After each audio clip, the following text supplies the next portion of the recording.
NEET 2025 का result आ गया है, आपने अपना रिजल्ट देख भी लिया होगा। इस एग्जाम में सिर्फ 1 या 2% बच्चा इस रिजल्ट से खुश होगा, बाकी 98% बच्चा रिजल्ट से कहीं ना कहीं दुखी होगा। ऐसा क्यों? क्योंकि 25 लाख लोगों ने पेपर के लिए फॉर्म भरा था और 22-23 लाख के आसपास बच्चों ने एग्जाम दिया, जिसमें से केवल 50-60 हजार बच्चों को गवर्नमेंट कॉलेज मिलेगा, 50-60 हजार बच्चों को प्राइवेट मेडिकल कॉलेज मिलेगा, और बाकी सब जो है कहीं ना कहीं कुछ थोड़े बहुत डेंटल कॉलेज में या थोड़ा बहुत कुछ और उससे काम कर लेंगे। लेकिन मोस्ट ऑफ द स्टूडेंट जो है वो इस एग्जाम में अपने आप को ये समझेंगे हमारा अच्छा नहीं हुआ। तो उनके लिए क्या, जो बच्चे सफल हो गए वो तो खुश हैं, सेलिब्रेट कर रहे हैं, कोचिंग वाले भी सब सेलिब्रेट कर रहे हैं, डांस कर रहे हैं, हमने भी किया, जो बच्चे सेलेक्ट हुए उनकी खुशी में होना शामिल है। लेकिन जो बच्चे फेल हो गए उनका क्या, वो तो मिलने भी नहीं आते, ना ही बात करते हैं, उनके लिए क्या कर सकते हैं? तो उनके लिए कुछ बातें मैं कहना चाहता हूं कि बेटा मेहनत आपने पूरी करी, और उनके पेरेंट्स के लिए भी कि आपके बच्चे ने अगर मेहनत पूरी करी है, और खासकर उसको अगर एग्जाम्स में जो पेपर से पहले जो एग्जाम हो रहे थे कोचिंग में उनमें अच्छे नंबर आ रहे थे, तो इसका मतलब वो मेहनत कर रहा था। एक तो होता है कि भाई पेपर से पहले जो एग्जाम हो रहे थे कोचिंग में उनमें नंबर आते ही नहीं थे, तब तो बात ही अलग है। लेकिन 25 लाख बच्चों में से 4 या 5 लाख बच्चा ऐसा होता है जो रियल में कंपटीशन उसकी अच्छी होती है। बाकी जो है 15-20 लाख बच्चे जो है बहुत ज्यादा मेहनत नहीं करते हैं और पढ़ाई भी बहुत ज्यादा नहीं करते हैं, क्योंकि हम जानते हैं ऐसा हर बैच में 100 में से 15-20 बच्चा बहुत ही ज्यादा सिंसियर होता है। लेकिन उस 100 में से भी 20 बच्चों का नहीं, 50 में से एक, तो 100 में से 2 बच्चों का सिलेक्शन जनरली पूरे इंडिया में होता है। तो उस 15-20 में से अगर 20 बच्चा सिंसियर था, मैं 80 बच्चों की कभी बात नहीं कर रहा जिन्होंने मेहनत ही नहीं करी, मैं सिर्फ उन बच्चों की बात कर रहा हूं जिन्होंने मेहनत करी और वो टॉप 20 में थे हर 100 में से, लेकिन सिलेक्शन सिर्फ 2 या अच्छी कोचिंग है तो 3 या 4 या 5 का हुआ 100 में से। तो 15 बच्चे जो मेहनत भी कर रहे थे, सिंसियर भी थे, क्वेश्चंस भी लगाए थे, बहुत सारे पेपर दिए थे, दिन रात लगे रहते थे, डाउट काउंटर्स पे डाउट पूछते थे, पढ़ते थे, उनका भी सिलेक्शन नहीं हुआ। तो मैं उनके लिए बात कर रहा हूं। तो उनके पेरेंट्स उन्हें ये ना सोचे कि यार इसने शायद मेहनत नहीं करी होगी, ये एग्जाम बहुत ही कठिन होता है, बहुत ही टफ होता है। जब आप लोग इस एज में रहे होंगे, जब कभी आपने ये एग्जाम दिया हो या ऐसा कोई एग्जाम दिया हो, जैसे कि जो अभी जिनके बच्चे एग्जाम दे रहे हैं 2000 से लेकर 2005 तक उन्होंने शायद ऐसा कोई एग्जाम दिए होंगे, तो उस समय कंपटीशन लेवल बहुत कम होता था। मतलब मैं मेरी बात करूं तो 2008 में मैंने आईआईटी का एग्जाम फाइट किया था, और उसके बारे में बात बताता हूं अभी। तो 2008 में जब मैंने एग्जाम दिया था, आज 2007 और 2008 के बच्चे, जन्म किए हुए बच्चे जनरली इस पेपर को दे रहे हैं, 2006, 7, 8, 9 तक के बच्चे ड्रॉ पर ईयर की काउंट कर ले तो उन तो जब आपके मेरे समय में जो मेरे समय में जो आईआईटी के एग्जाम में 8 लाख बच्चे बैठे थे और एआईट्रिपल में भी लगभग इतने ही थे, तो 8 लाख में से मेरी रैंक जो है 23,543 आई थी एआईट्रिपल में 12th के साथ।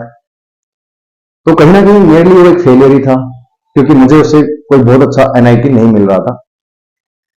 फिर मैंने, हमारी घर की कंडीशन टेंशन नहीं थी, तो मैंने फिर जो आरपीटी के थ्रू मुझे बेस्ट, राजस्थान का बेस्ट कॉलेज मिल रहा था, वहां से मैंने डिग्री किया और 1 साल ड्रॉप मैंने नहीं लिया था। तो मैं ये भी इसके बारे में आपसे गाइड करूंगा कि आपको अभी आगे क्या करना चाहिए, आप किस पोजीशन में हैं और क्या आपकी सिचुएशन रहेगी। तो पेरेंट्स से मेरा ये कहना है कि उस समय का कंपटीशन और अब का कंपटीशन एकदम डिफरेंट है। उस समय पढ़ने के लिए केवल किताबें और कोचिंग में टीचर पढ़ाते थे, बोर्ड पे वही होता था। आजकल क्या है, टीचर जो है बहुत ज्यादा कंटेंट्स यूट्यूब पे है। अब मेरा चैनल देख लीजिए, हम यहाँ पे बहुत ही एक्स्ट्रा लेवल पे कोचिंग के लिए मटेरियल प्रोवाइड करवा रहे हैं, और कोचिंग्स में देख लीजिए बच्चों को दिन रात टीचर साथ बैठ के डाउट बताते हैं। मतलब इतना ज्यादा उनको सपोर्ट रहता है बच्चों को। अपने जमाने में इतना सपोर्ट नहीं था, ना ही नेट था, इंटरनेट था, आप यूट्यूब वगैरह से नहीं पढ़ सकते थे, पर आज के जमाने में सब कुछ अवेलेबल है। तो बच्चे क्या है कि कंपटीशन थोड़ा सा ज्यादा है, ऊपर से 3 से 4 गुना बच्चा हो चुका है। कॉलेज की सीट जो है वो लगभग उतनी है, थोड़ी बहुत बड़ी है, लगभग आप मान के चले 50% या 25% इतनी बड़ी है। लेकिन बच्चे जो हैं वो 300% बढ़ गए, 400% बढ़ गए, है ना, 7-8 लाख से 24-25 लाख होना। तो कंपटीशन बहुत टफ हो गया है। आपके बच्चे ने अगर मेहनत करी, आपके बच्चे ने अगर बहुत सारे क्वेश्चन सोल्व किए हैं, दिन रात वो लगा रहा है, और आपने अगर देखा है उसे मेहनत करते हुए, तो उसे कम मत समझे कि इसका सिलेक्शन नहीं हुआ तो ये कमजोर है। हर किसी का अपना अपना लक फैक्टर भी होता है। एक बच्चे मैं ऐसे जानता हूं जो एग्जाम सेंटर में नहीं पहुंच पाए टाइम पे, 5 मिनट लेट हो गए तो वो दरवाजे बंद हो गए। उसने पूरी मेहनत करी थी, सिलेक्शन भी हो सकता था उसका। ऐसा भी हो जाता है कभी कभी। तो सबका अलग अलग लक फैक्टर होता है अपना। किसी की तबीयत खराब हो गई, किसी को सर दर्द हो गया, पेट दर्द हो गया, बहुत सारी समस्याएं होती हैं। एक एक सेंटर पे सुना है बारिश आ गई थी, बहुत आंधी आ गई, तूफान आ गया, लाइट चली गई, तो वो बच्चे उनका तो ये सब लक फैक्टर के अंदर आ जाता है। फिर आपने अपनी मेहनत करी, आपने अपना 100% दिया, तो ये नहीं कि यही एग्जाम में आपके लिए सब कुछ है। आप अब बात आती है ये एग्जाम आपके लिए सब कुछ है या किस तरह से इसको सोचना चाहिए। अगर आप 12वीं कक्षा के साथ थे, तो 12वीं कक्षा के साथ अगर आपने एग्जाम दिया है तो बिल्कुल भी आपको मायूस होने की जरूरत नहीं है। हाँ, दुख तो होता है पर बहुत ज्यादा मायूस होने की जरूरत नहीं है। क्यों? क्योंकि अभी आपके पास कम से कम 1 या 2 चांस तो और हैं। क्योंकि देखो, मैंने ड्रॉप नहीं किया क्योंकि हमारी घर की हालत इतनी अच्छी नहीं थी उस समय कि मैं ड्रॉप कर पाता। लेकिन अगर आप थोड़े बहुत सक्षम हैं या थोड़े बहुत कम भी सक्षम है, तो आजकल उतनी फीस भी नहीं रही। कई कोचिंग है यहाँ पे सीकर में, आप देखिए 10,000 15,000 में पढ़ा रहे हैं। ठीक है, कोटा को जाना आपको 1.5 लाख में। यहाँ पे कई कोचिंग हैं जो बहुत ही सस्ते में पढ़ा रही हैं। ऑनलाइन भी बहुत कुछ फ्री में अवेलेबल है। मेरा खुद का चैनल है, या कोई और भी आप देखें तो 4-5 हजार में लोग कोचिंग करा देते हैं। तो पैसे की तो समस्या नहीं है ना। अब तो सिर्फ समय की समस्या है कि आप पढ़ना चाहते हैं, 1 साल और इन्वेस्ट करना चाहते हैं या नहीं चाहते हैं। हमारे जमाने में तो पैसे की समस्या भी थी कि भाई कितना रुपया, अब 12वीं होगी, अब 12वीं के बाद फिर और लगाएं या सीधा कॉलेज में चले जाएं, कुछ तो करें। तो जैसे मैं सीधा कॉलेज में चला गया, हो सकता है ड्रॉप करने के बाद मैं आईआईटी में जाता, और उस समय जैसा सही लगा मैंने वो डिसीजन लिया। और आज देखिए मैं कहीं ना कहीं अपने आप को नई नजरों में सफल मानता हूं। क्योंकि अगर मैं गांव में रहता तो मेरे साथ वाले जो लोग हैं, मेरे जो साथ के एज के थे, उसमें 9th क्लास में ही 70% बच्चे तो फेल ही हो गए थे। 10th में भी कोई बहुत ज्यादा वो नहीं था। तो कहीं ना कहीं मैं अपने आप को सफल मानता हूँ। आज मैं एक ठीक ठीक जिंदगी जी रहा हूं। तो इसलिए आप देख सकते हैं कि ऐसा नहीं है कि अगर आईआईटी से इंजीनियरिंग करता तो ही मैं बहुत ज्यादा सफल होता। अभी भी मैं सफल हूं। आप लोगों का प्यार मिलता है, बच्चों का प्यार मिलता है, बहुत सारे मैसेजेस आते हैं, है ना, सपोर्ट के आते हैं। नीट के बाद भी आए थे, रिजल्ट के बाद भी आए हैं, पेरेंट्स के आते हैं। ऐसे ऐसे पेरेंट्स जो बहुत मतलब डॉक्टर हैं या बड़े बड़े पोस्ट पे हैं, वो भी थैंक्स बोलते हैं कि सर आपने बहुत अच्छा किया, बहुत ज्यादा साथ दिया हमारा। तो ये सब बातें बेटा जो है, ये इज्जत जो है हमने अपनी सिर्फ फिजिक्स में मेहनत कर करके कमाई है। तो ऐसे ही आप भी अपना एक इंटरेस्ट चुनें। अगर आपका ड्रॉप 1 या 2 ड्रॉप हो चुका है तो, लेकिन अगर आप 12वीं के साथ थे तो आपको इतना ज्यादा मायूस होने की जरूरत नहीं है। आपके पास अगर समय इन्वेस्ट करने का है तो मैं पूरा एक्सपीरियंस साथ कह रहा हूं कि आप इन्वेस्टमेंट कर दीजिए। कम से कम 1 साल तो कर ही सकते हो। ठीक है, उसके बाद भी अगर भगवान ने ऐसा सोचा है आपके लिए कि शायद नहीं, तो फिर मेरा ये मानना होता है कि मैक्सिमम 2 ड्रॉप 12th के बाद, 1 और 2 ड्रॉप के बाद अगर कोई बच्चा ये वीडियो सुन रहा है तो बेटा अब आप जो है कहीं ना कहीं और डायरेक्शन में मूव कर सकते हैं। क्योंकि जरूरी नहीं कि आप डॉक्टर बनकर ही सफल होंगे। ठीक, तो ये तो हुआ वो कि भाई आप जो है क्या करें। अगर आप 12वीं के साथ हैं, आराम से एक ड्रॉप लेना चाहिए आपको। और उसमें मार्क्स, अगर आपके मार्क्स 300 से प्लस है तो, 250-300 प्लस है तो, अगर मान लो आप लीडर मतलब 1 साल ड्रॉप किए थे और उसमें आपके 300 400 के आसपास मार्क्स आ रहे हैं, तो 100% आपको ड्रॉप करना चाहिए। आप 2 ड्रॉप कर चुके हैं और आपके मार्क्स जो हैं अभी भी 300 से नीचे ही हैं, तो आपको ड्रॉप नहीं करना चाहिए। आप 12वीं के साथ हैं, आपके मार्क्स 200 से कम है, तो भी आप ड्रॉप ले सकते हैं। लेकिन 1 साल ड्रॉप कर चुके हैं और आपके मार्क्स 300 से कम है, तो भी आपको ड्रॉप के बारे में सोचना चाहिए। तो डिफरेंट डिफरेंट सिनेरियो होता है। आपको अपनी कैलिबर पता है, आपको अपनी शक्तियों के बारे में अंदाजा होगा कि मैं ड्रॉप मुझे लेना चाहिए कि नहीं लेना चाहिए। क्या आपने 100% दे चुके हो? क्या आप अपना 100% जितना मैं दम लगा सकता था पूरा दम लगा चुका हूं क्या? ये महसूस करिए। अगर जवाब हाँ है कि हाँ मैं पूरा दम लगा चुका हूं, इससे ज्यादा दम मेरे अंदर नहीं है, तब तो ड्रॉप मत लेना।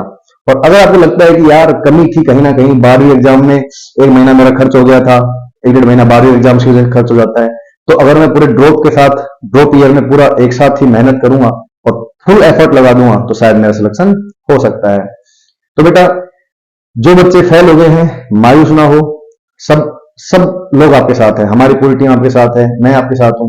फिजिक्स में जितना आप चाहोगे उतना सपोर्ट हम आपका करेंगे। आपको एकदम कोचिंग के हिसाब का ही मटेरियल ऑनलाइन यहाँ पर हम पढ़ाएंगे। ठीक है, तो आप अपनी तैयारी कर सकते हैं। जैसा कि मैंने आपको सिनेरियो बताया कि आप 12वीं पास हैं तो कैसा है, 1 साल ड्रॉप किया है तो क्या है, 2 साल ड्रॉप किया है तो क्या है। मैं तो देखो, अब ये तो आपको गाइड करने की बात, पर्सनली बताऊं तो मैं ऐसे दो लोगों को जानता हूं जिनके साथ मैंने, मतलब मैं जब 11वीं 12वीं में कोटा गया था बंसल क्लासेस में पढ़ने, तो उस समय जो मैं दो लोगों के साथ जानता हूं, जो मैं तो पास आउट होकर कॉलेज में 3rd ईयर में था, तब उनका, मैं इंजीनियरिंग में था, वो मेडिकल में थे, तब उनका सिलेक्शन हुआ था। मतलब कि 5 और 4 ऐसे दो बंदों को जानता हूं। एक का 4 साल में सिलेक्शन हुआ 12वीं के बाद, 12वीं के बाद 4 साल में, और एक का 12वीं के बाद 5 साल में सिलेक्शन हुआ था। मैं ऐसे ऐसे लोगों को भी जानता हूं। तो अब वो डॉक्टर हैं भाई, 1-2 साल उन्होंने लाइफ में ज्यादा इन्वेस्ट कर दिया है और आज वो डॉक्टर हैं। ठीक। तो अगर आप अपना डॉक्टर बनने का सपना ले चुके थे, तो ऐसे 12वीं के बाद तो बिल्कुल मायूस नहीं होना चाहिए। तो आपका एक्स्ट्रा एफर्ट था जो आपने 12वीं में स्कूल में कम, मतलब ध्यान लगा के, और कोचिंग में ज्यादा ध्यान लगा के नीट का एग्जाम दिया। अब अगर आप सिर्फ ये सोचिए कि पूरा एफर्ट अगर आप सिर्फ नीट के ऊपर ही लगाओगे तो ज्यादा बेहतर रिजल्ट आएंगे कि नहीं आएंगे? खुद बताइए। आपके अंदर से जवाब आएगा कि हाँ सर, अगर मैं पूरा दम इसमें लगाऊंगा तो मेरा रिजल्ट आ जाएगा। और अगर अंदर से आवाज नहीं आती है तो बेटा घर वालों की सुने और अपना जो भी वो फील्ड बताएं उस फील्ड में फिर चले जाएं। अगर खुद के मन की सुनते हो तो अपना मन खुद बता देगा कि हाँ मुझे एक एफर्ट और मारना चाहिए। क्लियर? तो आइए इसी के साथ ही आगे बढ़ते हैं। नीट 2026 के लिए अगर आप इस सारे सिनेरियो को समझने के बाद अगर ड्रॉप लेते हैं तो हम आपके पूरी तरीके से साथ हैं।